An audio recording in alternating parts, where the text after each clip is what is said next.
Hello everybody at Missing Persons of America.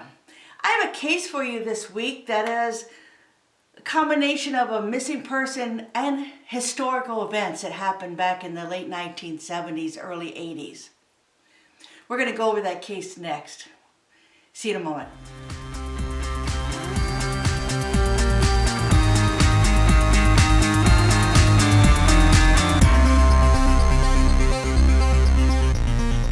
I received a request from Mary Beth Bergman regarding the disappearance of Camille Dardanes Dotson. Mary Beth said, "We are searching for anybody that may have ever met or known this woman, Camille Dotson.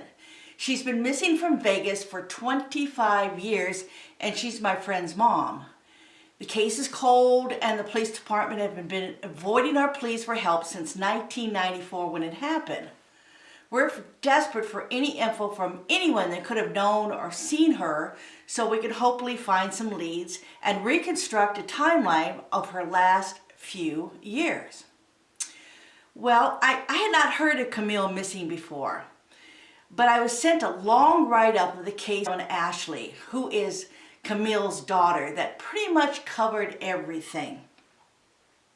When I learned about Camille, I also learned about the high-profile case of Gary Dotson, who spent years in prison after a young woman stated he raped her in 1977. The story made the news when the young woman came forward in 1985 and stated she had lied. The courts didn't take her recant seriously, and it was the DNA that proved he had not done it. He was exonerated in 1989. Gary Dotson became famous as the very first person ever released from prison after DNA exonerated him. So, what is the connection between Gary and Camille? Well, Camille, who was 21 at the time, became infatuated with Gary after seeing him on television, and she was there with a white carnation in her hand to give it to Gary when he walked out of the courtroom a free man. That gesture not only was reported in the newspapers, but led to Gary and Camille getting married and having Ashley. Gary's false accuser went on to write a book called Forgive Me. I'll put a link down below. It was about their story, and she ended up signing the royalties of approximately $17,500 over to him as an apology in 1986. Gary used that money to relocate to Las Vegas. Gary also received $5,000 for a movie deal in 2003, and Gary received about $120,300 from the courts for compensation for his wrong conviction. Gary quickly blew all the funds and forced the small family to return to Chicago penniless. He began drinking too much and too often. The more he drank, the more violent he became. She involved police once after he hit her and threatened to harm her young daughter Ashley. He admitted it too. He told the media, "I said I killed the kid before I let Camille take her away." Gary told the Illinois parole board after confessing to drinking a lot on the night in question, but like many abused wives, Camille couldn't bring herself to proceed with charges and instead continued to stand by him. She said to the news, "Gary's far from a criminal. I was tired. Gary was tired. The baby was screaming.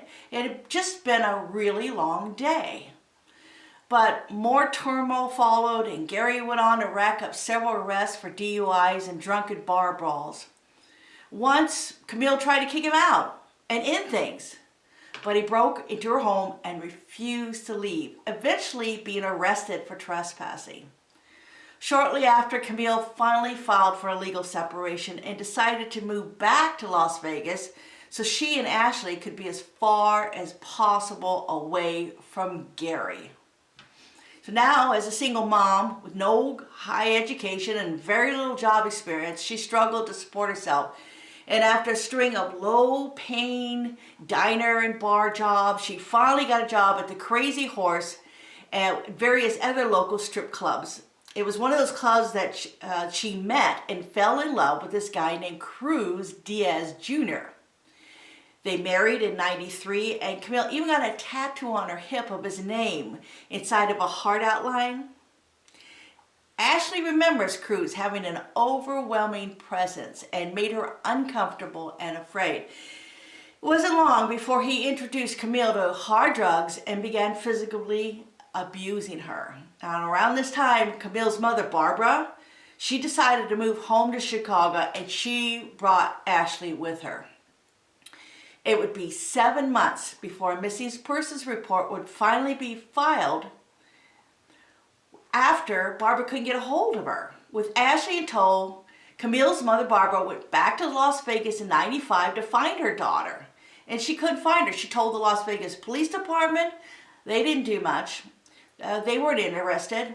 They said, "We have no reason to believe that missing person met with foul play or suspicious circumstances." That's what the original police report read. So we have reclassified the case from unfounded to zero. And Barbara, with no help from law enforcement, she just did her best she could to search for her daughter. She, all by herself, she hung up posters. She checked out all Camille's former places of work. She questioned countless locals, and she did all she could to try to find her. But she never did. The police never followed up. No more information came in, and the trail went cold. That was it. At the time of her disappearance, there was very little left of Camille because of the drug, her lengthy list of drug charges, the warrants. Her teeth were discolored to years of substance abuse and chain smoking. Her nose had been broken by Cruz when he got mad at her at one time. So in 2003, Camille's childhood friend Sherry, she wanted to know what happened to Camille. She was missing her. So she decided to call the Las Vegas Police Department and ask if there was any updates on the investigation. But she learned there wasn't any. In fact, there wasn't even an investigation. Camille's missing person report, it had disappeared. It had been mysteriously deleted by the police department just weeks after it was filed. Nobody understood why, as she was still missing. The Las Vegas Police Department, they even had to miss 9 years without any contact from somebody, so they reclassified her case as endangered on the new missing persons report that they filed. So now here, currently, Ashley has not been contacted by the Las Vegas police in over half a decade. She does not know the whereabouts of Cruz Diaz. She hasn't been in touch with her dad, Gary Dotson, in over 15 years, and her grandmother, Barbara. She's got severe dementia, and she doesn't even remember her daughter, let alone missing her. So Ashley said she sometimes feels like she's the only person in the world who still thinks about her missing mom. Then Ashley joined forces. They became their own investigators. They talked with former Crazy Horse employees and neighbors and going over old paperwork, including Camille's arrest reports, court files, marriage records, and the newspaper articles. Everyone that had even mentioned one word about Camille, they read them all.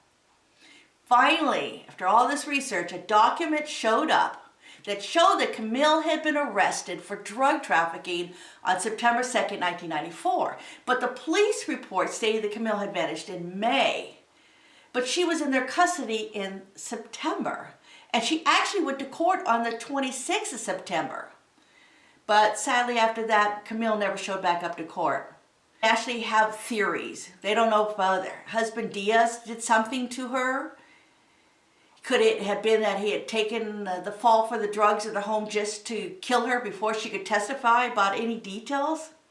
The club she worked in, the Crazy Horse, it was mafia-owned and a well-documented history of crime and violence, and even had the biker gangs in there. They were known to frequent the club, and the rumors once that they were the ones who harmed her, but they just kept silent about it. Some even wondered if maybe it was a dirty cop could be involved, especially because of the missing report. Ashley recalls her mom knowing lots of officers personally and even getting rides around town from them. It would explain why someone at the Las Vegas Police Department deleted the initial report. So if you think you may know Camille in the past, I'm going to give you some information that might help jar your memory. So at some point she lived near the Treasure Island Casino with Cruz, possibly in the Villa de Flores apartments on South Vegas Plaza Drive. She spent some time at the Rainbow Highlands Apartments on Rainbow Avenue. And she worked at the Crazy Horse on the corner of Paradise and Flamingo. And she was seen walking in the 300 block of South Casino Center Boulevard in the time shortly before her disappearance. Now, Camille had brown hair, hazel eyes, 5'7", 125 to 145 pounds, and like I said before, her teeth were discolored and she had a broken nose that had mended. She had the tattoo on her hip. She smoked Marlboro cigarettes, and she might use the name Nicole or Renee, and she might use the last name Clark or Diaz. She was 30 years old when she went missing, and she'd be 55 years old now. So if you have any information, even something you might consider insignificant, please email at findcamille@yahoo.com. You can also reach them at the Camille Dardanes Dotson Missing Person Facebook page. And you can see a lot more pictures there.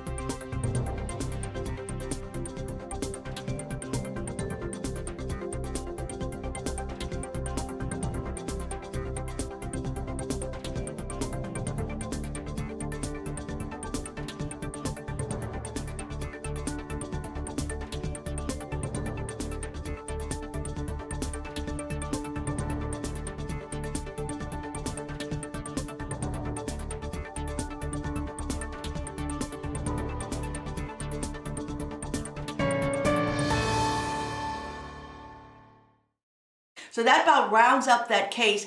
Don't forget to go below. I'll have links down there. And also, don't forget to go to Missing Persons of America website. I will have the story posted there. Lots of pictures, lots of newspaper articles for you to look at and go through so you can get all the facts about this case. It's really something really interesting. And that's about it. Don't forget to subscribe, and I'll see you soon. Bye.